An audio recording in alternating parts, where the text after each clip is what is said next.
I now call the 2021 Delegate Assembly of the Illinois Retired Teachers Association to order. As soon as the video starts, please join us in reciting the Pledge of Allegiance.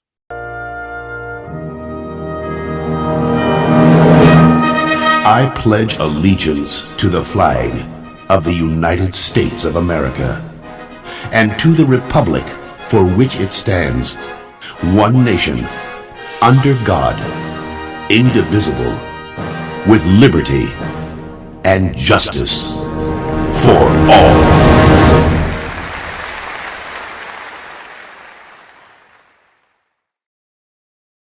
Good morning and welcome to the 2021 Biennial Convention of the Illinois Retired Teachers Association, that for the first time is being held virtually this morning to our members in all 50 states, U.S. territories, and abroad. I'm John Flaherty, President of the Association, and it's my privilege to welcome you to this landmark gathering. First, I want to thank each of you for being IRTA members. You are the strength of this organization, and I wish to personally thank each of you for all that you do for us.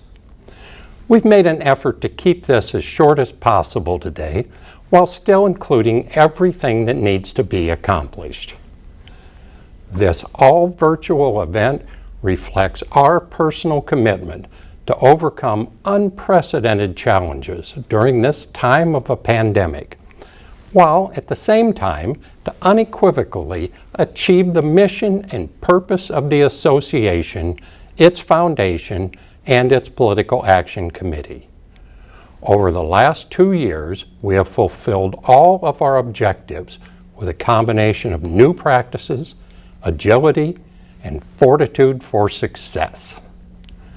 To our delegates, members, and supportive spouses attending today, I want to say thank you. Thank you for the time and dedication and sacrifices that you've made to continue to make our IRTA stable and solvent in a time when most other retired associations across the country are seeing significant drops in membership and engagement and volunteering. We continue to grow because of your efforts and sacrifices. I especially want to thank my wife, Glenda, who has supported me and our IRTA over all the time that I've been involved. Glenda, I love you very much. Thank you are such small words for all that you have done for me. I could never find enough words to explain how much I appreciate you. I would also like to thank our association's most dedicated, loyal leader and mentor, our executive director, Jim Bachman. We must not fail to recognize the leadership that it takes to run day-to-day operations with such a small staff and limited resources. From what I've witnessed, Jim is the epitome of what leadership, honesty, and trust looks like. He listens and gives the best advice for the sake of the organization. He gently puts pressure on the board to be more forward-thinking and has an amazing ability to bring out the best in all of us. When we hear about other associations having executive directors turn over frequently, we've been gifted with his leadership for the past 18 years. Jim, on behalf of our members, I say thank you for all that you do, and it's been an honor to work alongside you as president. And thank you to your staff. I truly believe that they all do a wonderful job. We would not be the association that we are without all of their help and dedication. As an organization, over the last 2 years, I've witnessed true exceptionalism. The pandemic brought about changes to how our organization operates. Our boards, committee, and staff transitioned swiftly to virtual meetings and remote work. For many months, we operated completely remotely, performing the jobs that needed to get done for the sake of this organization. During the early months of the pandemic, the association executed a virtual mentoring program, matching any Illinois student with a retiree mentor-tutor when school was at home and both teacher and student were new to learning virtually. The program was offered free of charge to students of any level of assistance. It was a tremendous success, and our selfless retiree volunteers gave countless hours during a period of great need. The operational changes made over the last 2 years were in many ways much needed, and had the pandemic not happened, these new procedures for operation would have been implemented at some time in the future. The association now offers many more things virtually. If there is any silver lining to a horrific pandemic, this is it. The days of driving 3 hours to Springfield for a 2-hour meeting are long behind us. With technologies like Zoom, our boards and committees can now meet more frequently online without the strain of physical presence. It is feasible to foresee that routine business meetings of the association, foundation, and political action committee will be virtual in the future. Although in-person meetings are most important when justified, they are no longer the norm. Moving forward, the continued benefits of virtualization will be vast, including greatly reduced travel expenses, reduced downtime for volunteers and staff, reduced stress and fatigue for volunteers and staff, increased efficiency and productivity, online conversations, speed networking, and a more green organization overall. These benefits will allow our organization to continue to succeed, in contrast to many of our peer associations that are failing. I would like to make a note of special thanks to my predecessor, our immediate past president, Roger Hampton, for laying the foundation for a more virtual organization, which allowed us to pivot so successfully when the pandemic hit. His vision, leadership, and advice have not gone unnoticed or unappreciated. I have often repeated the quote, "We stand on the shoulders of giants." We would not have the pensions and benefits we enjoy today without the efforts of all those who came before us. I appreciate all that every past president has done for us. My vice president, Bill Funkhauser, has been a great help. Bill and I talk frequently, and I appreciate having someone to talk to when difficult decisions need to be made. Bill will make a great president when my term ends. Today, we have more than 39,000 members. Membership growth and renewed success is attributed to the strategic, systematic membership changes made by the membership committee, led by our committee chair, Mike Schmidt, with the assistance of our Director of Membership and Marketing, Nathan Mihelich. It is important that I point out that these successes are especially noteworthy given that the association is impacted with the passing of approximately 80 members each month. Over the past 2 years, that membership was even greater, as TRS reports that 400 annuitants were directly lost due to the pandemic. This member loss is a sobering fact and demonstrates that our commitment and investment in membership efforts cannot be underscored strongly enough and must continue. Our IRTA state membership growth continues to steadily increase. During the past 5 years, our IRTA outperformed peer associations who reported growth. Our renewal rate is statistically significant. In each of the last 5 years, the association experienced 95% retention. The mean renewal rate for individual membership associations was only 78% nationwide. Local unit growth, however, appears to be on a slight decline, with a couple of our units folding completely. Becoming a more virtual organization puts both our IRTA leadership and staff in a better position to tackle association issues like this one, and the many others that we will face. To get a better handle on internal and external vulnerabilities, this year our association conducted an independent third-party needs analysis of the day-to-day operation and organizational structure of the IRTA. It was a review of our organizational effectiveness and sustainability. Final recommendations from the consultants included changes to the Constitution so that we can operate more effectively, a more realistic role of the responsibility of volunteers, and a full analysis of our boards and committees to determine if each is meeting the needs of the membership. The constitutional amendments you will vote on today were recommendations from the needs analysis that was conducted. These specifically were noted as deficiencies from our third-party consultants, recommended by the staff as needed changes, and they were approved and recommended by the executive and the constitutional committees. We believe that these recommendations and changes, along with the progresses already made because of the pandemic and our overall flexibilities, will put us in a better place to grow and prosper and always be prepared for the unexpected. And that's why I'm set to leave this office more optimistic and in a better place than when I started. Seeing you on this call and in the virtual lounge and the speed working networks and online at your committee meetings has me so inspired, especially because many of you know that your involvement can make a difference.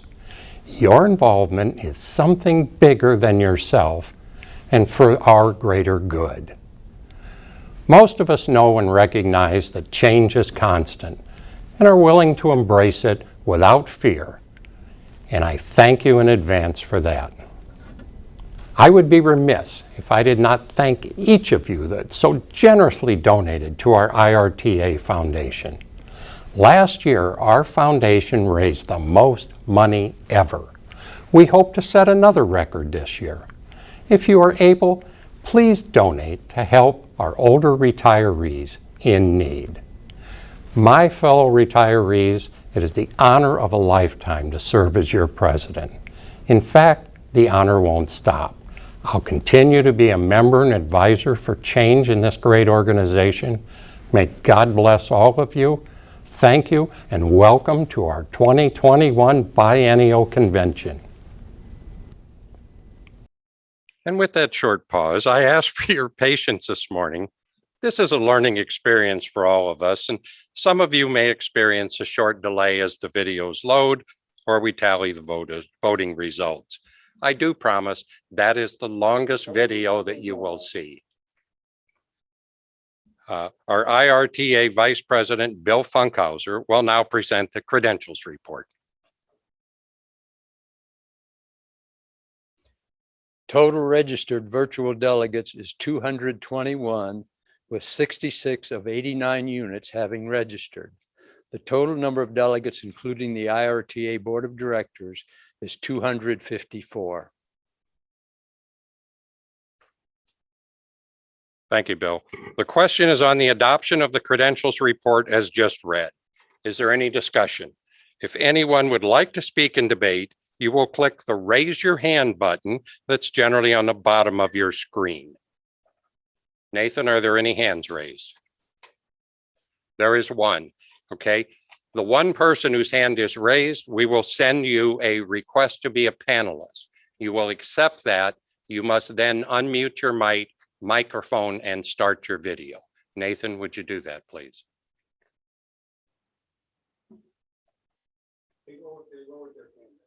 The hand has been lowered, so there are no hands being raised. That means we will now vote on the credentials report by our Zoom poll. As soon as the poll appears on the screen, all those in favor of the report will select yes. Those opposed will select no. You must then click the submit button on the poll. We would like everyone to vote yes or no so that we know how many people are actually voting at this time, please.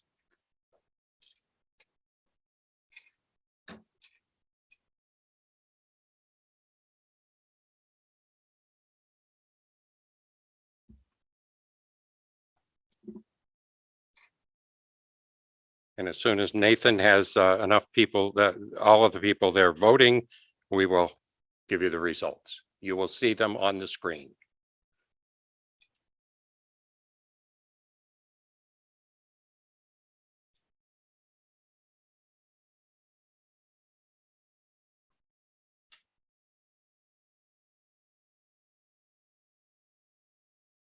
And we have 100% voting yes, 0% voting no. There is a majority in the affirmative, and the credentials report is adopted. Parliamentarian Chris Dickey will now present the Delegate Assembly Rules of Procedures. Thank you, Mr. President.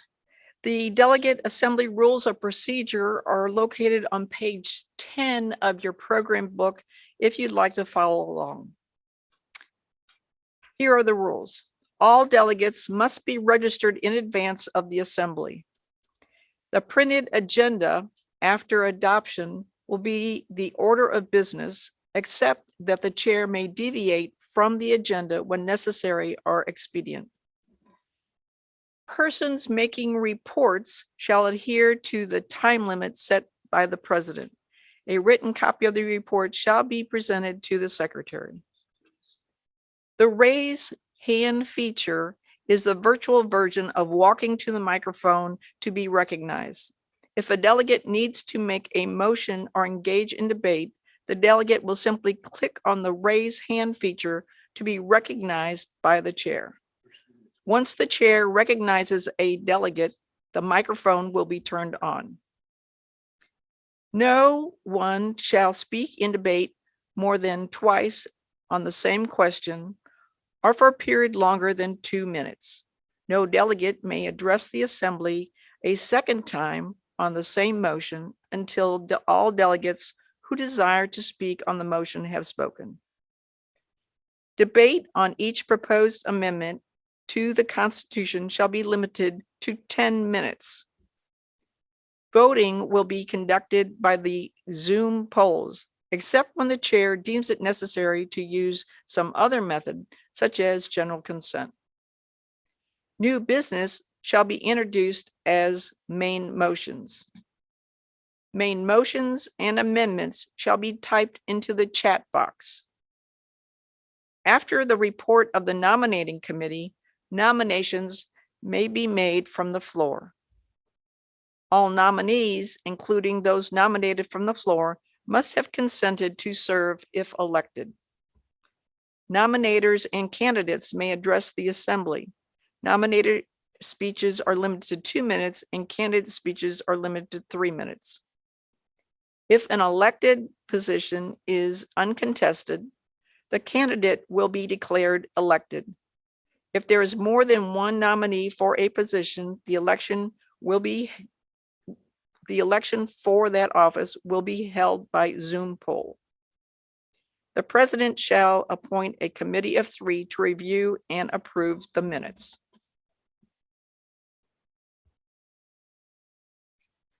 Thank you, Chris. And there was a chat asking, Nathan, do you know how many people actually voted yes on the last one, or do we not have that now? 202 voted for it and 0 against it. And I will try to announce those numbers that you don't see. The question is now on the adoption of the Delegate Assembly Rules of Procedures as just read. Is there any discussion? If you would like to discuss this and speak in debate, please raise your hand by clicking the button on the bottom of your screen. Do you see any hands? There being no hands raised, we will now vote the rules by Zoom poll. As soon as the poll appears, all those in favor select yes, those opposed no, and you must click the blue button after you click yes or no. Please, the voting is open.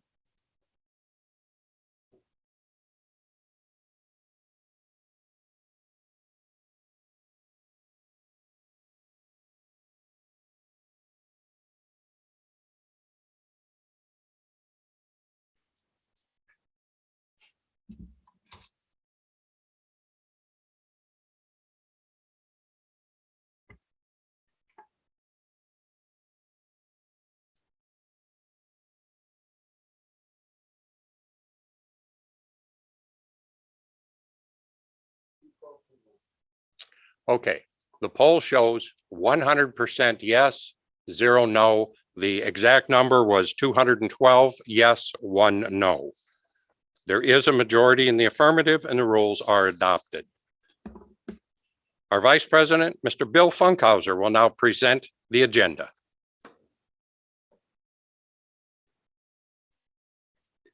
Mr. President, the agenda was distributed with the convention materials and there are no changes. The question is now on the adoption of the agenda as distributed. Is there any discussion? Once again, if you would like to speak, click the raise your hand button that's on the screen. Are there any hands raised, Mr. Mihelich?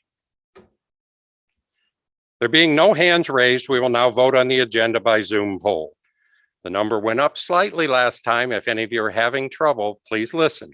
As soon as the poll appears on your screen, all in favor select yes, those opposed no, and then click the blue submit button.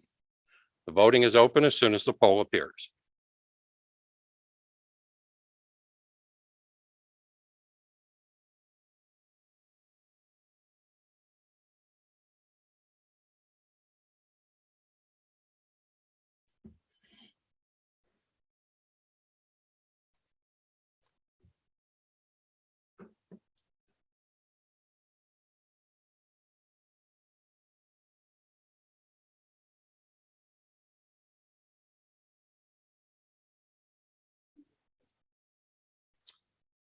The results are in, 100% voting yes. It was 215 people voting yes, 1 no. So a few more people managed to get the vote in, and that's great. We'd like everybody to be able to vote.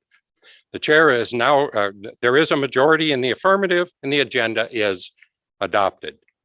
Next, the chair has received confirmation that the 2019 Minutes Approval Committee reviewed and approved the minutes of the Delegate Assembly. The chair will now call on past President Roger Hampton for the report of the nominating committee. On behalf of the nominating committee, I present the following nominations. For the office of President, Bill Funkhauser. For the office of Vice President, Larry Pfeiffer. For the office of Treasurer, Donnie Ostrom. For the office of Secretary, Doris Heaton. For Area 1 Representative, Joanne Nelson. For Area 3 Representative, Marjorie Sukansky. For Area 5 Representative, James Barr. Thank you, Roger. You have heard the report of the nominating committee. Are there any additional nominations from the floor? If you would like to make a nomination, you must raise your hand by clicking the button on the bottom of the screen. Nathan, are there any? There are no hands raised. Therefore, there are no further nominations from the floor. The chair declares the nominations closed. We have 4 candidates. They will give a short speech. Mr. Bill Funkhauser for Vice President. I meant for President, our current Vice President, Bill. Thank you. Thank you, John. I've been here before, so I'm not going to take a lot of time today. We don't want to spend that long on a Zoom call. So I just want to mention, when I retired, I thought, this is great. I can just relax and enjoy life now. And less than a year after I retired, I got a call from the gentleman who was my 4th, 5th, and 6th grade PE teacher saying that as a group of us are getting ready to go to Springfield because we're going to lose our health insurance because the state has not properly funded TRS. That got me involved with IRTA. I've been involved ever since. I've been involved in many different offices, and it's been my privilege and honor to work for you in these different offices. I would like to continue as your president for the next 2 years, and I will very much appreciate your vote. Thank you.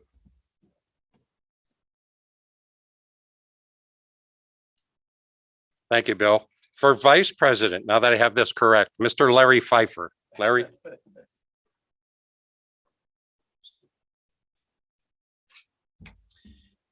Well, good morning, all. Yeah, I stand before you today as an honor and a privilege for the opportunity to serve this association. I consider it quite honestly my benefit to be a part of the legacy of leadership that I see before me.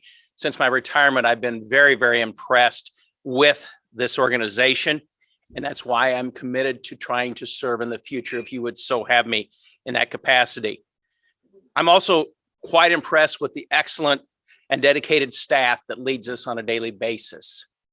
For those reasons, it became very apparent to me that I should try to continue to serve in a capacity, especially in one which we're seeing the major focus being the changes to move forward in the future. I don't think any of us could argue with that. My final thought for you this morning is I believe my association with this association has an incredible return on investment. For the time I put in, it's tenfold in return to me, my family, my friends, my fellow teachers, and our current teachers to put forward our initiative to work towards our preservation of our pension system. It's an incredible return on investment, and I encourage you to work towards that as we increase value in this association, and it would truly be my honor to serve in the capacity as vice president. Thank you all. Thank you, Larry. And for treasurer, Mr. Donnie Ostrom. Donnie, would you please start your video? Thank you all for your patience. We'll have this. Don, just give your speech without the video, please. Oh, that's fine. My name's Donnie Ostrom. I have been the treasurer for the Illinois Retired Teachers Association for the past 2 years. I appreciate the time and effort of the Finance Committee, who have been a great help in this job, and to Erica Pinkley, who is our Chief Financial Officer. I would appreciate your vote. This is a great organization. It is well run, and we are financially solvent. So please take your time and get involved in the Illinois Retired Teachers Association. Thank you.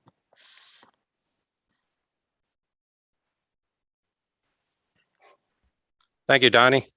And for secretary, we have Miss Doris Heaton. Doris has chosen not to speak today, but many of you know Doris because when we did the lawsuit of Heaton versus Quinn, that was Doris Heaton. We now call on the parliamentarian for the certification of candidates.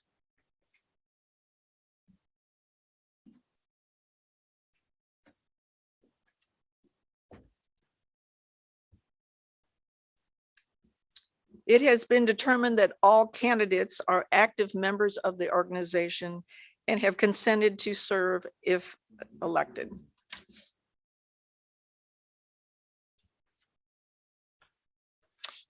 Thank you, Chris. I'm reminded to tell some people are sending in chat requests to say something. If you wish to speak to the delegate, you have to raise your hand and be called on and say it. Just doing that will not. Just chat. Mr. Bill Funkhauser, the chairman of the Constitution Committee, will now present the proposed constitutional amendments. Proposal number 1, Article 6, meetings. Retain the first sentence, the association shall hold a biennial convention at a time and place determined by the executive committee. Strike the remainder of section 1, and then add, all members will vote for officers and constitutional amendments prior to the biennial convention. This makes for all members to be able to vote, whether they are local unit members or not. Our out-of-state members would then be able to have a part in the business of the association. This would not replace a biennial convention. That would still be held. The Constitution Committee and the Executive Committee recommend that this be approved. Mr. President, I move that proposal number 1 be approved. Proposal number 2, Article 9, committees. Retain sections 1 and 2. In section 3, strike the last phrase, which shall consist of a chair and 1 voting member from each region. Replace with, the legislative committee shall consist of 9 members and a chair. 3 members from areas 1 and 2, 3 members from areas 3 and 4, and 3 members from areas 5 and 6. This would help make a more functional committee and have a committee of members who really want to serve. The smaller committee would also be easier to meet more often and virtually. This proposal is recommended for approval by the Constitution Committee and the Executive Committee. We've had trouble finding members for this committee over the last few years. Currently, there are supposed to be 15 members on the committee. On September 16th, when the committee was scheduled to have a Zoom meeting, only 9 of these members participated, meaning there was no quorum and we could not hold a meeting. Mr. President, I move that proposal number 2 be approved. Proposal number 3, Article 9, Committees. Retain sections 1 and 2. Section 3, strike the last phrase, which shall consist of a chair and 1 voting member from each region. Replace with, the membership committee shall consist of 6 members and a chair, 2 members from areas 1 and 2, 2 members from areas 3 and 4, and 2 members from areas 5 and 6. This last, the legislative committee shall consist of a chair and 1 voting member from each region. The last sentence would be struck if the previous proposal is approved. The committee's role has changed with the addition of the Director of Marketing and Membership. Over the past 10 years, the committee has evolved into more of an advisory role, overseeing what is being done by the office and working with them. The smaller size, again, would allow more members who wish to serve and easier to get together for more meetings and Zoom meetings. The Constitution Committee and the Executive Committee recommend approval of this proposal. Mr. President, I move that proposal number 3 be approved. Proposal number 4, Article 9, Committees. In Section 1, strike information services. The committee's function over the last few years has been to assist local units in setting up websites. The other duties of the committees have been performed by the office and no longer are necessary for the committee. Reinhardt Taylor, the chair of the committee, has said that he would be willing to still assist any units that need help in setting up websites. He did talk 2 years ago, when asked if he would continue serving as chair, say that he saw no reason for the committee to go on any longer, but that he would continue if it was necessary. The Constitution Committee and the Executive Committee recommend approval of this proposal. Mr. President, I move that proposal number 4 be approved. Proposal number 5, Article 9, Committees. Section 1, add nominations. Since leadership succession is vital to keeping the organization viable in the future, a standing committee is needed to identify and promote, cultivate members who would be willing to serve in leadership positions so that we do have a continuation of leadership. As the Constitution states, this would be a 6-member committee, 1 member from each area, plus a chair. The Constitution Committee and the Executive Committee recommend approval of proposal number 5. Mr. President, I move that proposal number 5 be approved.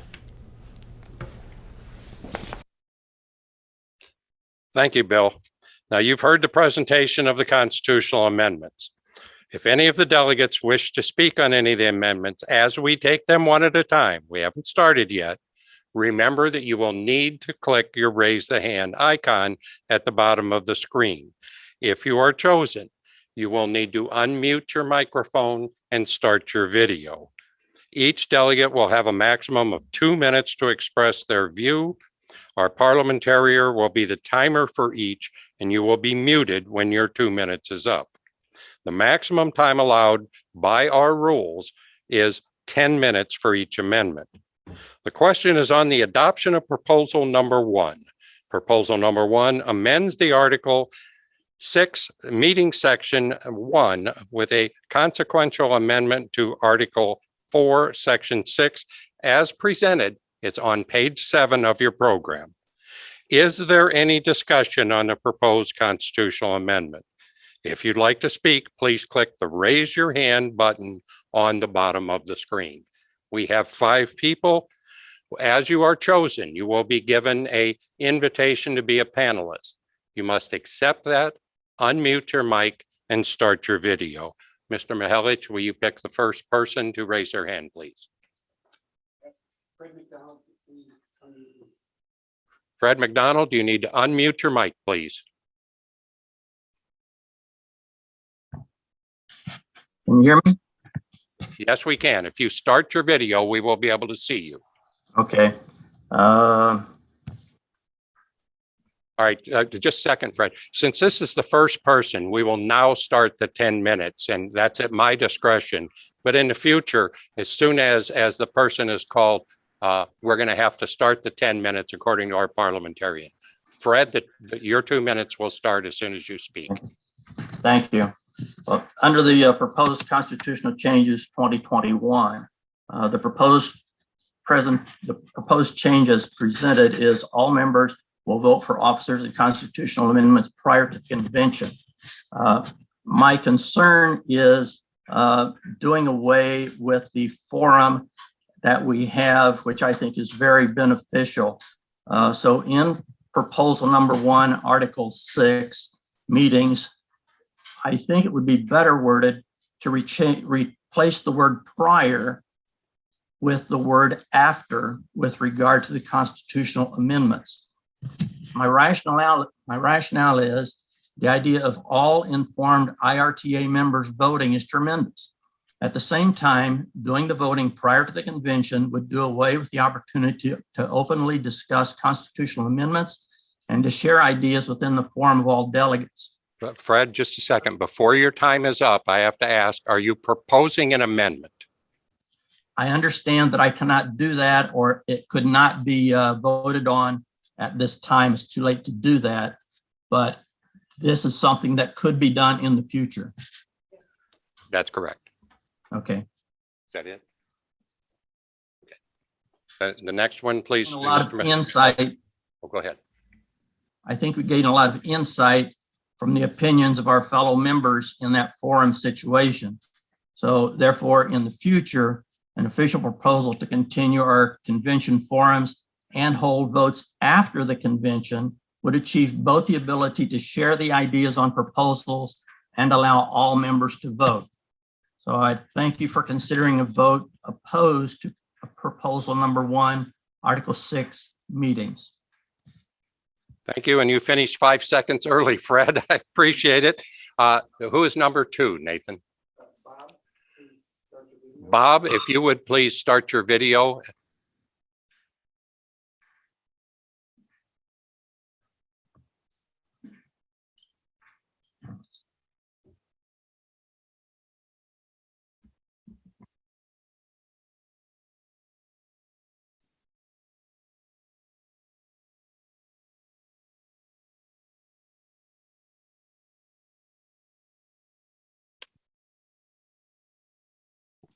Go ahead, Bob.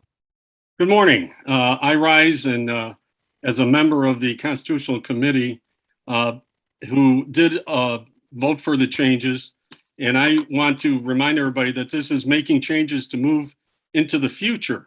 And doing so causes some questions because we don't know exactly how these changes will work out, but we have to have faith that all the due diligence of the Executive Committee as well as the Constitutional Committee has discussed all these possible changes.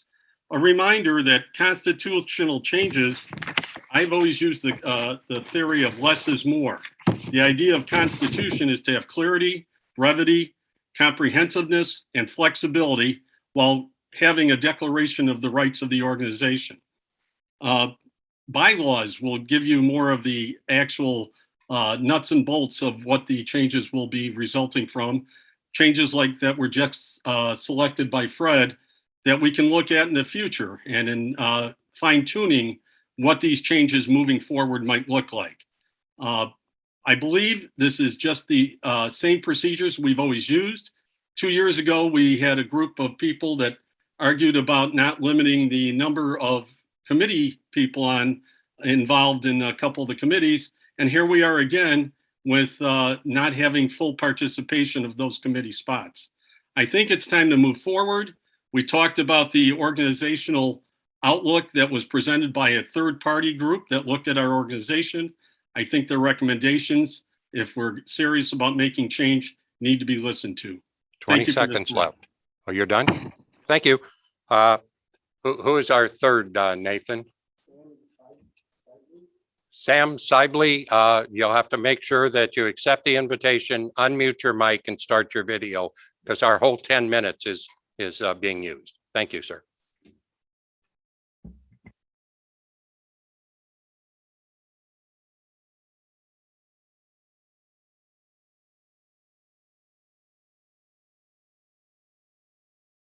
All right, we've lost Sam. If you could wait, Sam, you're back. Okay.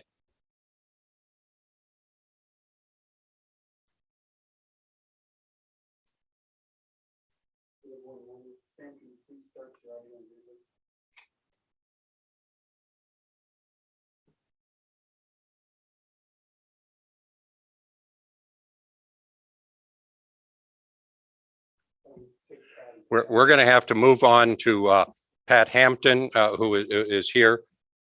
I apologize to Sam, but we have 10 minutes total by rules. Pat? I would like to speak in favor of Proposal 1 by saying all dues paying members should have the right to vote. Thank you, Pat, and thank you for keeping it short. Nathan, are we anywhere with Sam or do we have to move on? Sam, you need to unmute yourself. Nathan's trying to talk to you. There should be an unmute button on the bottom of your screen. Looks like a microphone. If you click on it, that would work. We can hear you now, Sam. All right. If you want to start your video, we can see you also. There would be a video button on right next to that. There. Okay, Sam Sibley, mathematics retired teacher from Evanston. I am concerned about the idea that we will not know for whom we're voting. Are these people that we know? What do they stand for? What are they like? We are not getting the information. I want to meet people in person and understand where they come from. Thank you.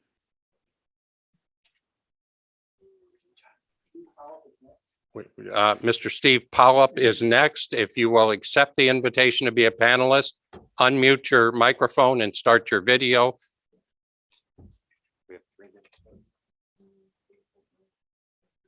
Thank you.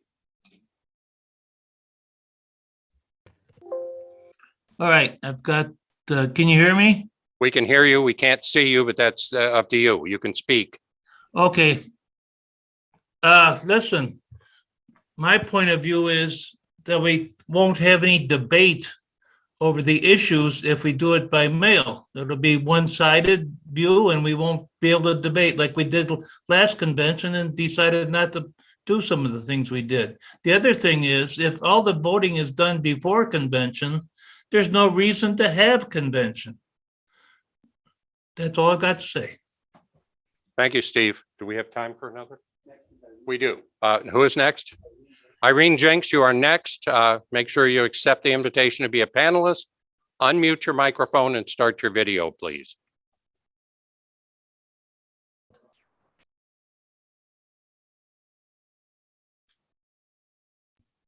Can you hear me? Yes, we can. We don't see you because your video hasn't started, but Okay. we can hear you. You can speak, Irene. All right. Irene Jenks, North Lake Shore, past IRTA president. I'm very concerned. One thing is the wording of the proposed amendment. The word will is a mandatory vote word in parliamentary use.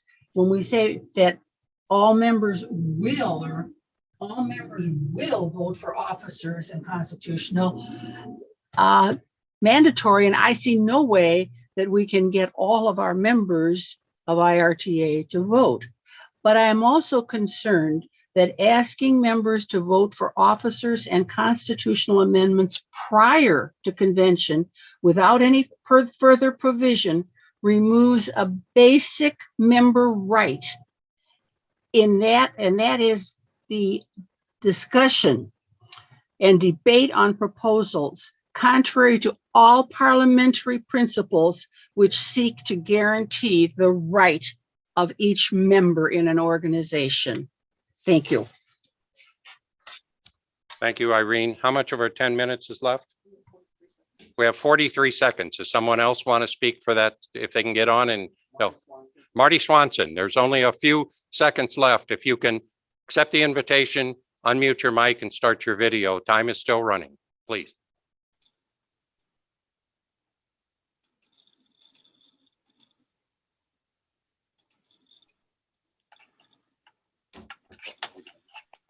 Okay, am I on? Yes, you are, Marty.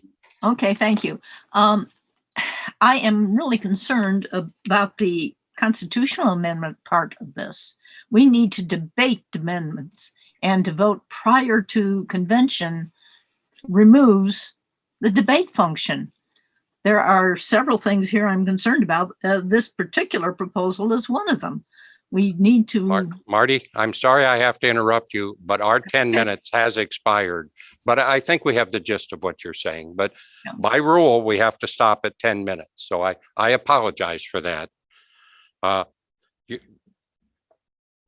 So we're to the point of that is done. We're ready to vote. If you as soon as you see the poll on there, we will now vote, and you will vote yes or no and click submit if you are ready as soon as you see the poll.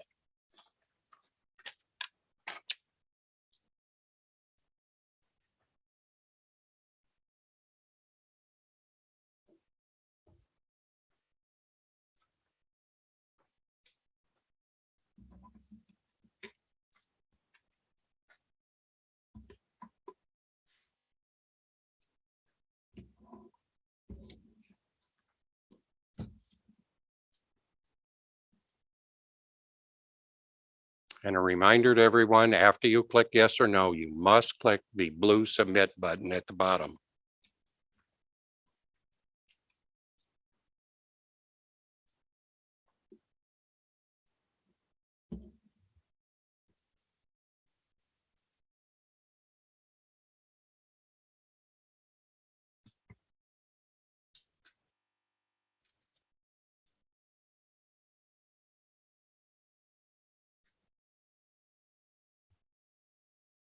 And the results are 32% in favor, 68% no. What are those numbers, please, Nathan? 71 yes, 150 no. There is not a 2/3 in the affirmative, and constitutional amendment number 1 is not adopted. The question is now on the adoption of proposal number 2. Proposal number 2 amends Article 9, Committee Section 3, Committee Personnel subsection A, which is also on page 7 of your program. Is there any discussion on proposed constitutional amendment 2?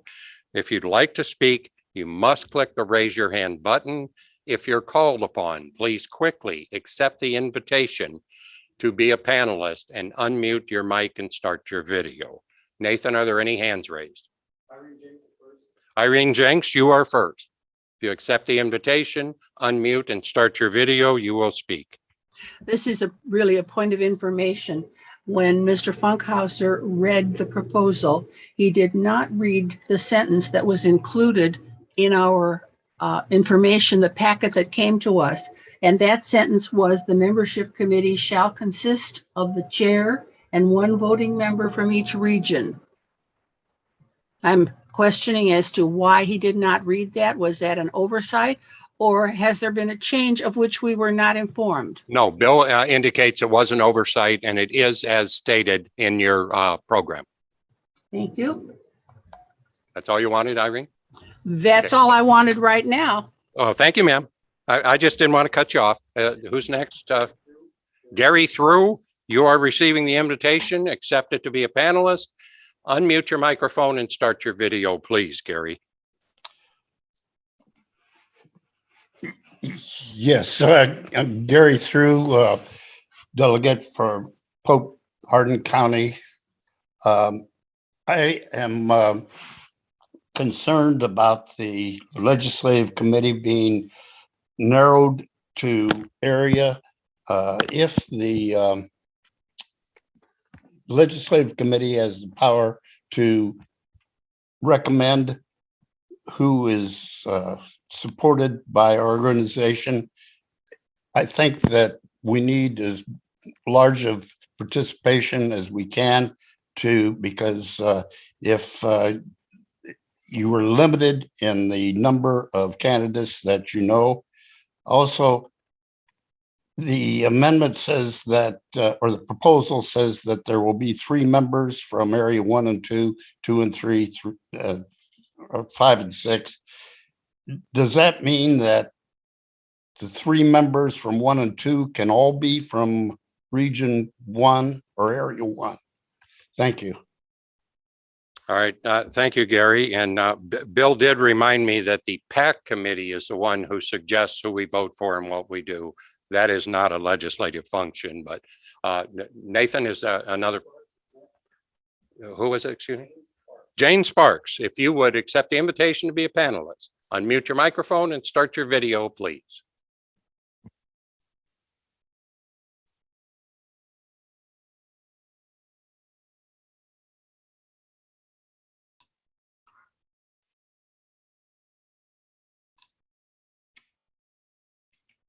Okay, as Gary was saying, I also agree that if 3 members are being selected from just one area, that seems improper, and it would be better if we try to get representation from each area so that this would be more justified.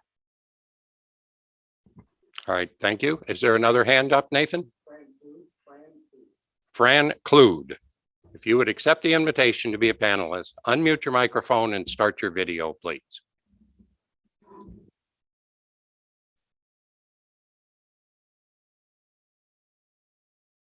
Hello, I am concerned. I understand most of the future you're expecting to be virtual. And I understand that you want all members to be able to vote. And I think that's well done. But you have deleted all procedures for a meeting. And I'm concerned about the protocol. If people are calling in, how are you going to know that they're really a member? I mean, could people call in who are not members and try to take over the convention? Fran, if I can interrupt for a minute, you're speaking to Amendment 1 that we've already voted on, and we're talking about Amendment 2 at this point. Okay, I'm sorry. And that Amendment 1 was voted down, just so you know. Okay. Well, that's why I'm thinking it was probably voted down because there was not a protocol. Okay, but we're taking part of the 10 minutes for Amendment 2, if you don't mind. We need to get those comments. Nathan, who's next? William Kurth, if you would accept the invitation to be a panelist, unmute your microphone and start your video, please.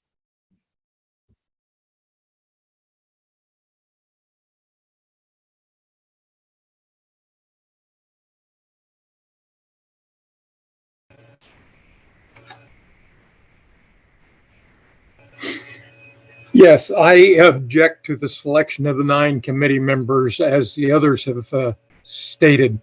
I feel it'd be better if it were 1 selected from each area and then 1 from the combined territory of areas 1 and 2, 1 from 3 and 4, and 1 from 5 and 6. Thank you. Thank you. Is there another hand up, Nathan? Marty Swanson, if you would accept the invitation to be a panelist, unmute your microphone and start your video, please. Hi. I object to this amendment for a number of reasons. Number one, we need to separate legislative from membership committee issues. That's, you know, the separate issues. Number two, golly, in legislative committee, we have had so many times where we needed people from every region. If one region can't come up with someone, why are we punishing folks from around the state by taking away a representative? Let's have 17 on the committee instead of 18, because if one region can't come up with their nominee, if you will. We have had in the past, thankfully in the past, many issues which have required all-out effort of the legislative committee. Most recently, the Supreme Court issue. But I'm thinking back, somebody mentioned earlier when we almost lost our health insurance. If we hadn't had the 18 people on the state legislative committee at that time to rally the troops and save our health insurance, we would be in bad shape today. The COLA is another issue that the full legislative committee helped I shouldn't say save, improve. Originally, our COLAs were based on the salary that the pension that we got our first year, instead of being based on the prior year's pension. So And 20 seconds left, Marty. I oppose this proposal. All right, thank you. Do we have time for another? Yes, we do. Nathan, who's next? Irene Jenks, if you would accept the invitation to be a panelist, unmute your microphone and start your video, please. I asked for the point of information previously for a specific reason, and that was that we are actually adopting, with this proposal, we are adopting two proposals. The first on the legislative committee, and the second that the membership committee shall consist of the chair and one voting member from each region. If this is adopted, then I would say that proposal 3 becomes a conflicting motion, which then would be seeking to change something previously adopted at the same session. Okay, do we have time for another one? Yes, we do. Nathan? That is it. There being no hands currently raised, we will now vote on proposed constitutional amendment number 2 by Zoom poll. Soon as a ballot appears, you will vote yes if you are in favor of proposal 2, no if you are opposed, and please click the blue submit button. Voting is now open.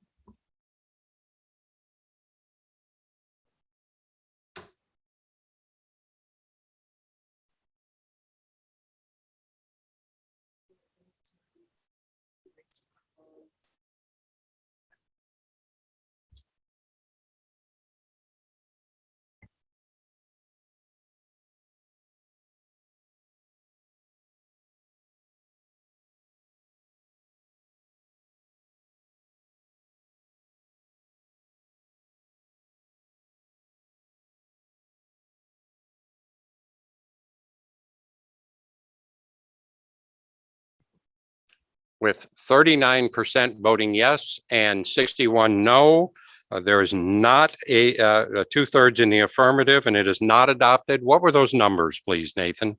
85 yes, 131 no. 85 yes, 131 no. The question is now on the adoption of proposal number 3.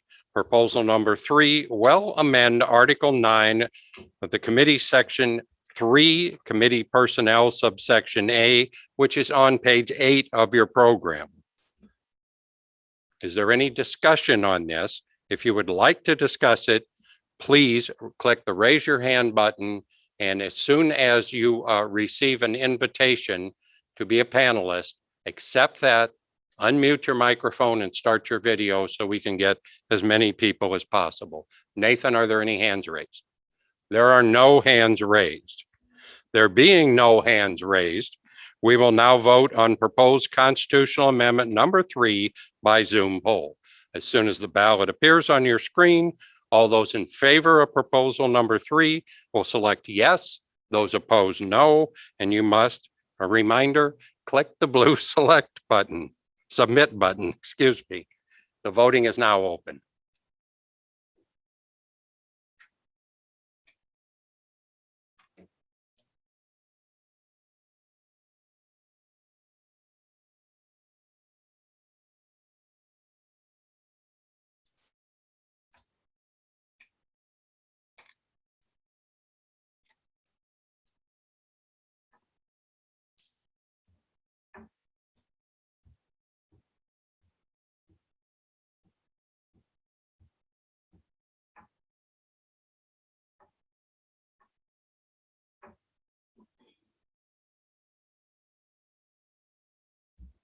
And the results are in with 71% voting yes, 29% no. What are those numbers, please, Nathan? 156 voting yes, 63 voting no. There is a 2/3 in the affirmative, and constitutional amendment number 3 is adopted. The question is now on the adoption of proposal number 4. Proposal number 4 amends Article 9, Committee Section 1, as presented on page 8 of your program. If there's any discussion on this, if you would like to speak, please click the raise your hand button so we can get you online. Nathan, are there any hands raised? We have one. James Sparks, please accept your invitation to be a panelist, unmute your microphone, and start your video as soon as you have a chance. I'm not opposed to this. I just think that one item I wanted to mention is that if the IRTA would like to have a web presence by all of the units, it would be nice if we could possibly do it to have a page that is attached to the IRTA page, therefore allowing people to have a web presence without having to buy into a web service as some of us have. So that was the only thing that I had to say that went on with this. Thank you. Thank you. Are there any other hands raised? There being no more hands raised, we will now vote on proposed constitutional amendment number 4 by Zoom poll. As soon as the ballot appears on your screen, all those in favor of proposal number 4 will click yes. Those opposed, no, and click the blue submit button once again. The voting is now open.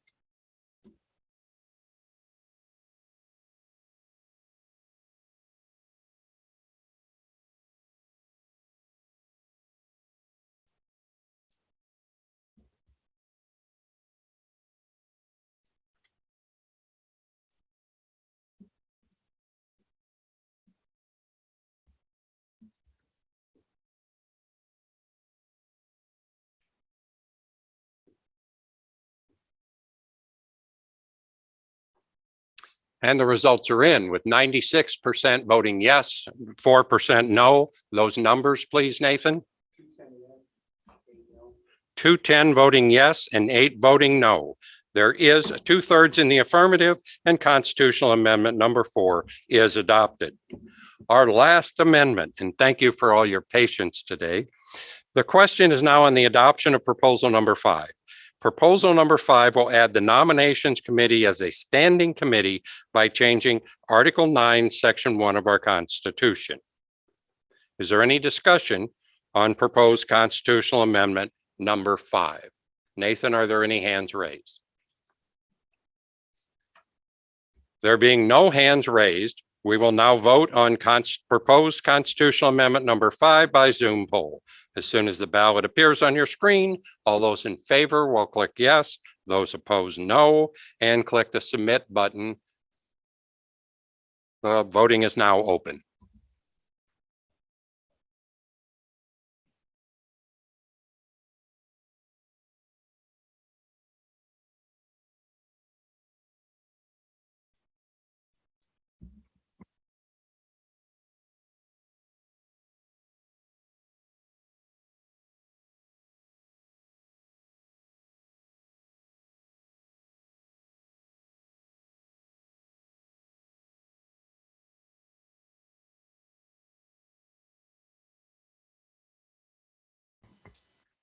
And the results are 95% voting yes, 5% no. Those exact numbers, please, Nathan.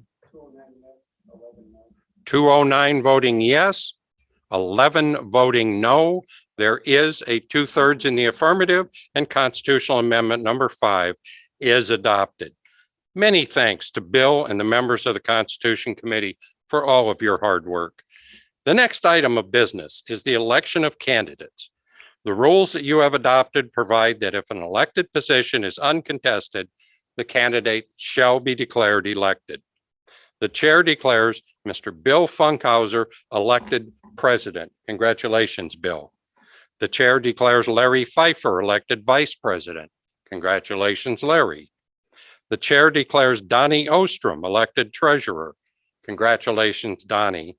And the chair declares Doris Heaton elected secretary. Congratulations, Doris. And we have 3 area reps.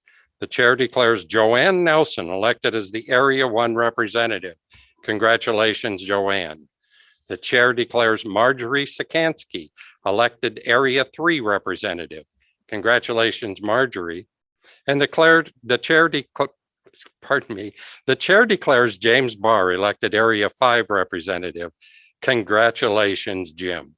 We will now hear the financial report from our treasurer, Donnie Ostrom. Be patient as the video loads.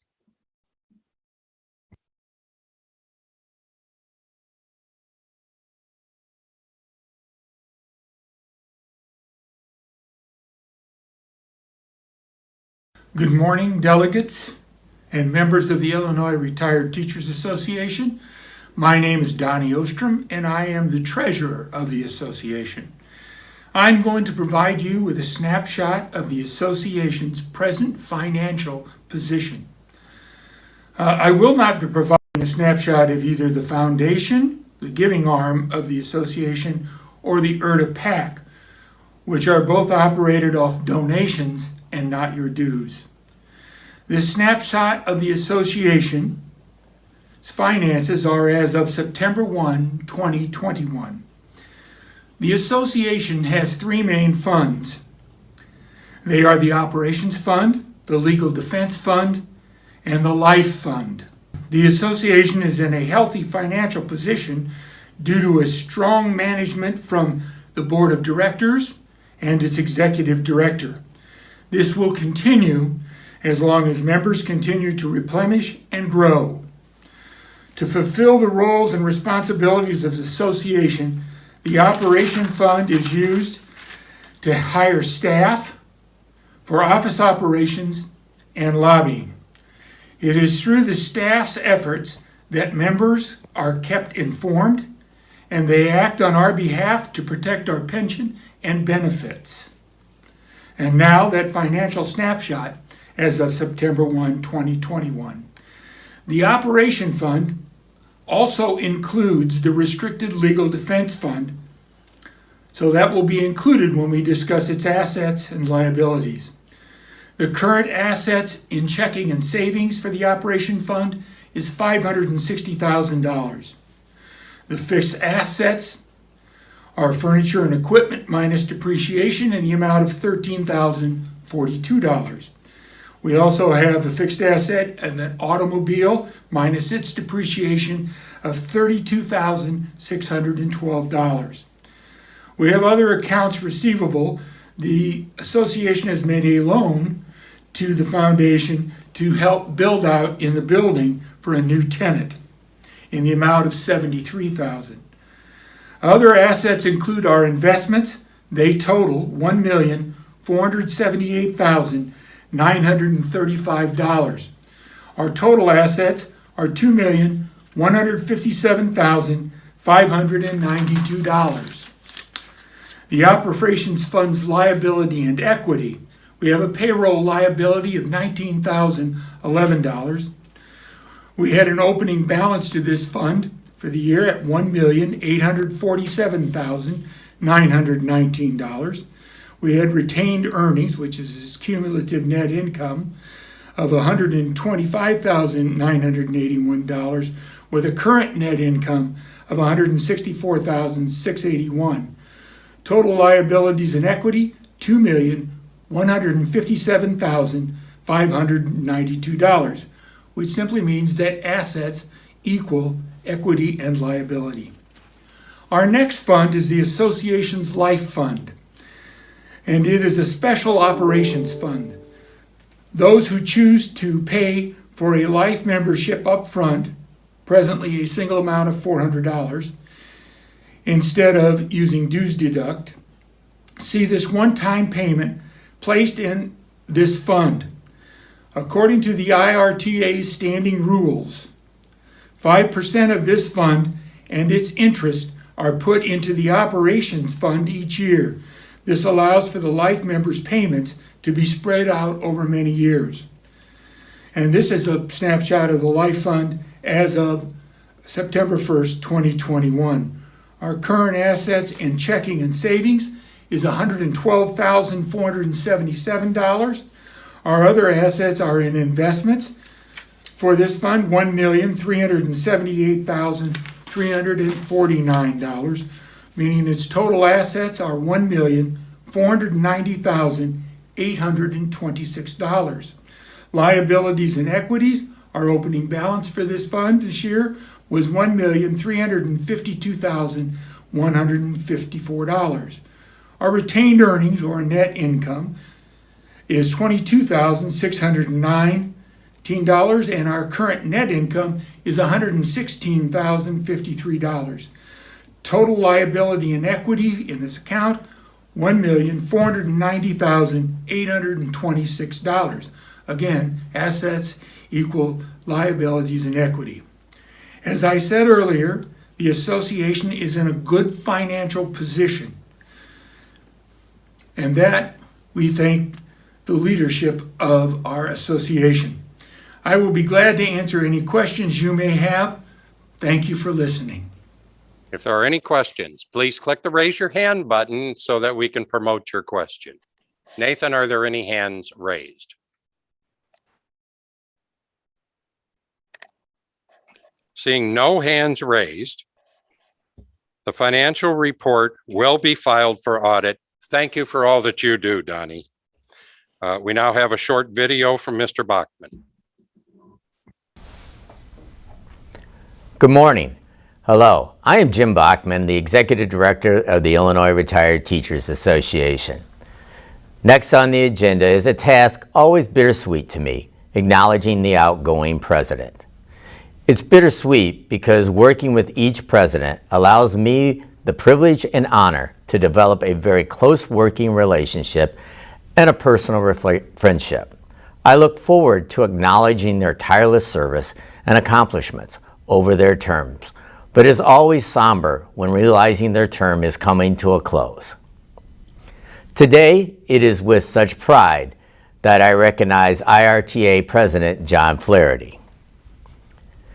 If you've attended a meeting with John or been included in one of his emails, you've heard him say, "Thank you for all that you do." Although the words are repetitive, they are with sincere gratitude and from his heart. John, today it is my turn to say to you, thanks for all that you do. At a time when volunteerism is decreasing, it is almost every organization, club or church nationwide, John bucked that trend and stepped up with a desire to lead the organization to a better place. Over the last 2 years, John has contributed to the progress and evolution of the organization. The association now boasts stronger relationships and connections with its members, membership growth, and higher donations than ever before. John makes every meeting interesting, and he's never shy from presenting his opinion or listening to others. John's ability to arouse enthusiasm among staff and volunteers is undoubtedly his greatest asset. John knows that bringing out the best in people takes appreciation and encouragement. He has exhibited such appreciation by his presence and his words. He's even done little things like purchasing Clorox wipes for the office staff and giving out flashlights with stun features so we can all sleep a little better, or driving to the far corners of the state to make sure that every member knows that they have a voice in this organization. John's passion for pension protection is at the core of who he is as a leader. He has been determined to see our mission fulfilled and that no diminishments of retirees' benefits ever see the light of day. And John, you were steadfast in that mission. Last but not least, John demonstrated his leadership during the pandemic by making sure committees, out-of-state meetings, area conferences, board meetings, and now the IRTA convention still convene, just virtually. As a familiar saying goes, teachers teach more by what they are than by what they say. I believe that to be true because of you, John.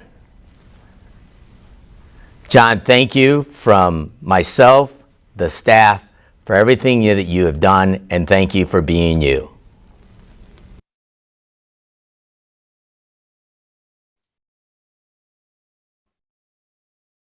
John, in appreciation of your last two efforts and your support of this association, I present you with this outgoing gift. Thank you very much.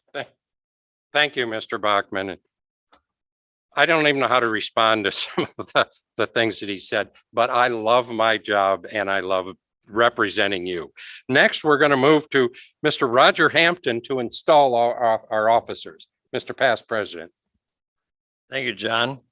It is my privilege today to install the newly elected officers of the Illinois Retired Teachers Association.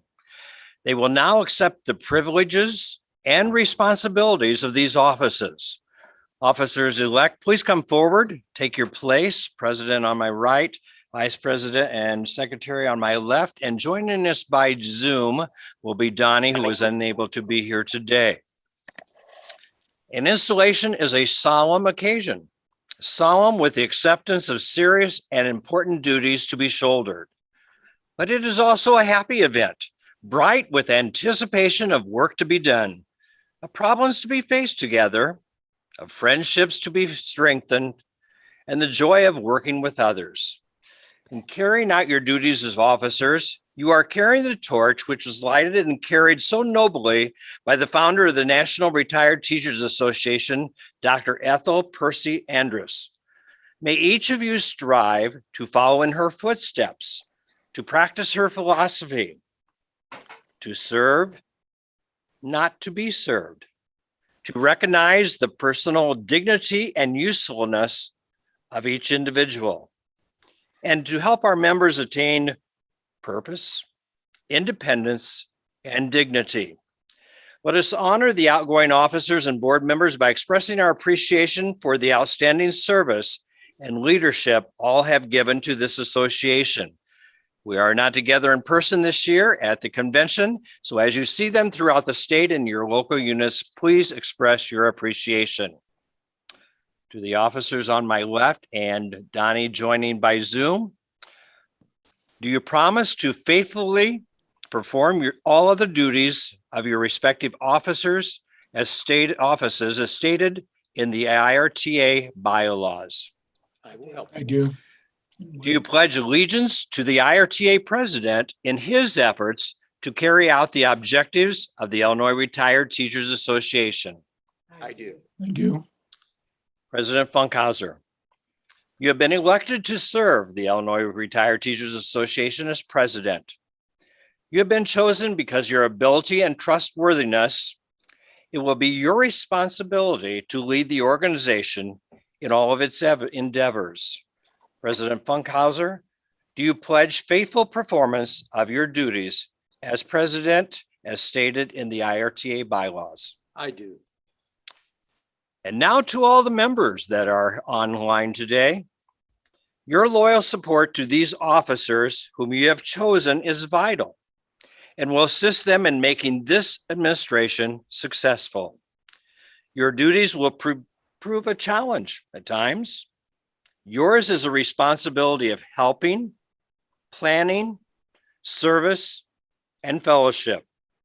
Your president and other officers come to you with high hopes today, but they can do nothing without your loyal support and cooperation. You and we can go far and accomplish much if we all work together. Mr. President and officers, I now declare you duly installed. Let us share. Thank you for serving as presidents and officers. Before turning the program over to our current president, and you may be seated, I would like to leave you with a few thoughts. As past president and chair of this committee, I am allowed to do that. So I will say a couple of things.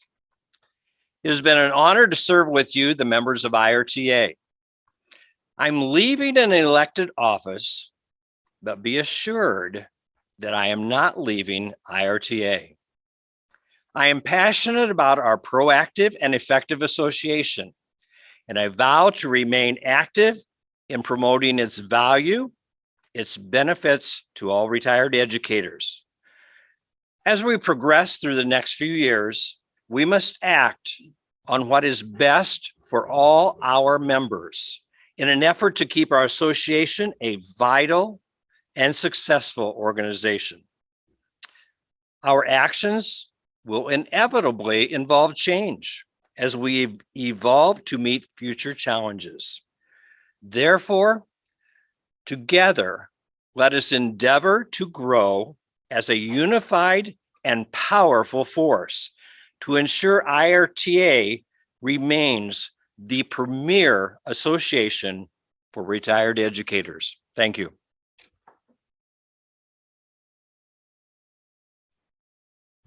Thank you, Roger. Mr. Bill Funkhauser, as the incoming president of the Illinois Retired Teachers, will now get to give his speech. Congratulations, Bill.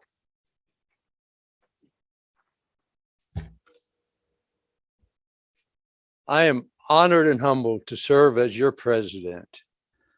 First of all, I would like to thank John Flaherty for what he has done these last 2 years under circumstances that none of us could ever have imagined possible. John, thank you so much. My pleasure, Bill. Personally, I would like to thank John. The first thing he said to me after our election 2 years ago was, I intend to make you an active vice president and include you in everything that's going on. And he has done so. Again, thank you, John. Thanks for all you do, Bill. You know, as we move forward, there are challenges and opportunities. Our first challenge, of course, is the purpose of our organization, and that is to protect the benefits that we have as retired educators working in Illinois. And I pledge to you that I will never agree to anything that diminishes any of those benefits. As we go forward again, the next challenge we have, I think, is the pandemic. None of us could have foreseen what happened. None of us can see when it's going to end. Hopefully, we will see that end coming up where we'll again be able to meet in person and get to fellowship with each other. You know, one of the things I missed these last 2 years, and I'm sure John did as well, was a chance to get out and meet and talk to you people in the local units. I enjoyed that very much when I was an area representative, and I was looking forward to it, and I am still looking forward to it. Hopefully that will occur in the next 2 years. We have some opportunities. We have the report that was given to us by our consultants. They made 41 recommendations. You voted on some of those today. You chose to accept some, you chose to reject some. Some of them may appear again in the future, as we've noted earlier today. Some of the same things come up over and over. Maybe they're good ideas. One of the things that they said, and it struck me very forcefully, they said, do not get caught by the traps of tradition. So hopefully we can do that. Another opportunity we will have is we are going to be developing a strategic plan to lay out a guideline for our organization, not just for the next year or two, but for the next 3 years or more. And hopefully that will be something that will help us move into an area where we can be even more effective than we have been. I would like to now mention the last 18 years. we have been very fortunate to have Mr. Jim Bachman as our executive director. He has led our association from a place where, when I was first going around talking to legislators, and they would talk and they would say, "What organization is it you represent?" And I would tell them, and they would say, "Oh, okay. We have become a well-recognized organization by the members of the legislature and other members of the government. And that's thanks to the leadership of Mr. Bachman. He has as well developed a staff and given us a staff that provides services to us that would be the envy of any organization. Again, that is due to his leadership skills, and we thank you for it. Now comes what may be the greatest challenge, and at the same time, the greatest opportunity of the next 2 years. Jim has chosen to join us in retirement at the end of the next 2 years. And so, you know, that great challenge and that great opportunity will be as we look to find someone to lead us after these 2 years, and hopefully to, in some small way, take the place of Jim Bachman. Jim, thank you so much. And before I close, I could not do that without thanking Peggy, my wife of 60 years.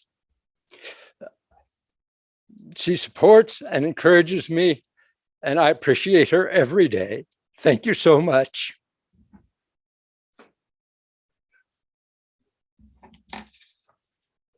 Very good, Bill. That was just unbelievable.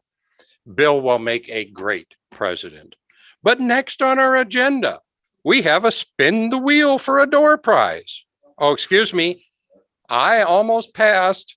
We need to present our unit honorees with a short video. As soon as it loads here, we'd like you to all watch this. And now it's time for our 2021 unit honorees. These are people who have provided exceptional service to their units over the years. Adams County IRTA, Mike Blicken. Alexander Pulaski, Union County's RTA, Alice Wendling. The Aurora RTA, Catherine Navoda. The Blackhawk RTA, Michael Schmidt. Boone County RTA, Cindy Morrell. Carroll County RTA, Carol Margosin. Champaign County IRTA, Adeline Dickey. Christian County RTA, Karen Weedman. Decatur Area RTA, James Barr. DeWitt-Logan County's RTA, Mariana Lesson. Ford Iroquois County's RTA, Silas Light. Jackson County RTA, Karen Wiesenstein. Jasper County RTA, Jane Casey. Joliet Area RTA, Nancy Lauk, posthumously. Kendall County RTA, Alamay Persons. LaSalle County RTA, Pauline Cashman. Livingston County RTA, Susan Snell. The Macoupin County RTA, Larry Pfeiffer. Madison County 1 RTA, Phil Robbins, posthumously. Madison County 2 RTA, Vicki Klopmeyer. Madison County 3 RTA, Isetta Davis. Marion County RTA, Eugene Morton. Mason County RTA, Terry McDowell. McHenry County RTA, Linda Young. McLean County RTA, Patsy Sherrard. Monroe County RTA, Jerry Stone. Morgan Scott County's RTA, Helen Baldwin. Peoria Area RTA, John Rathburn.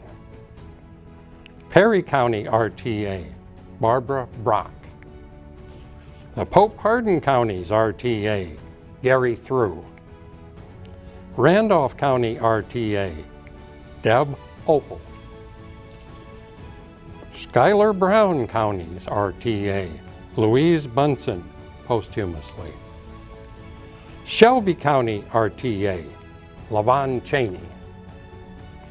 South Suburban RTA, Jan Vinson. St. Clair County RTA, Alice Davis. Stevenson County RTA, Bonnie Schneider. Tazewell County RTA, Dave Johnson. Wabash Edwards County's RTA, Ray Winkler, posthumously. Wayne County RTA, David Savage.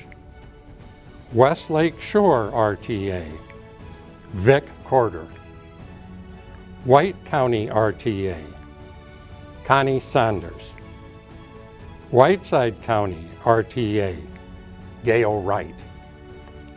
Williamson County RTA, Tom Oates. Winnebago County RTA, Dorothy Schoonover. Congratulations to all of you.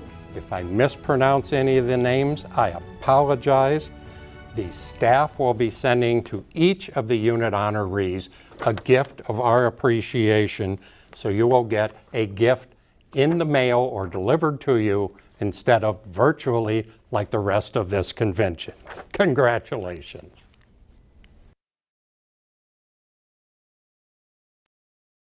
And as we're moving on here and almost to the end, and I thank you for all your patience today. We're close to on time. This is great. Next on the agenda, we will do the spin the wheel for our door prize.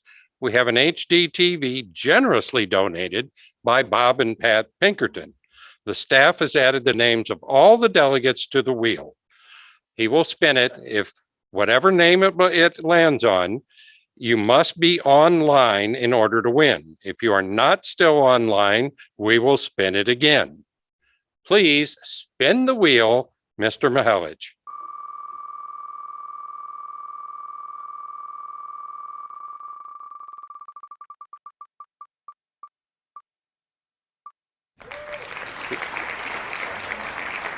Key Lola is our winner.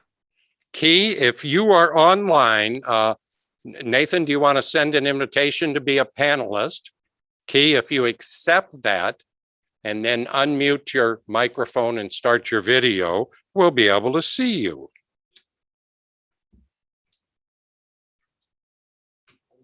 She is coming on, so she is still on. Hello. Hello, Key. Hello. Hello. Oh, Lola Key. I mispronounced it, but it was what was written. I apologize. Hello. That's fine. Hello. Hello. Hello.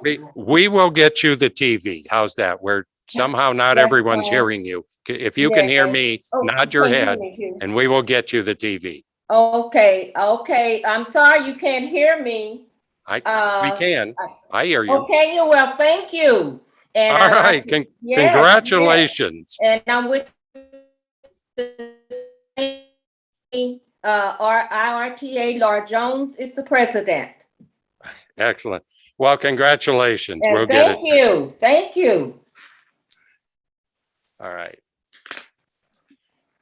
As we end, I want to thank all of you for your patience and participation today. We live in extraordinary times, and I certainly hope that everyone was able to participate. Remember that some of us voted for and some against each of the constitutional amendments. However you voted, we have moved forward. We will all begin to work together again. Well, we won't be complaining whether it passed or didn't pass. We are going to work together, and our job from now on is to just keep protecting pensions and benefits for all of us.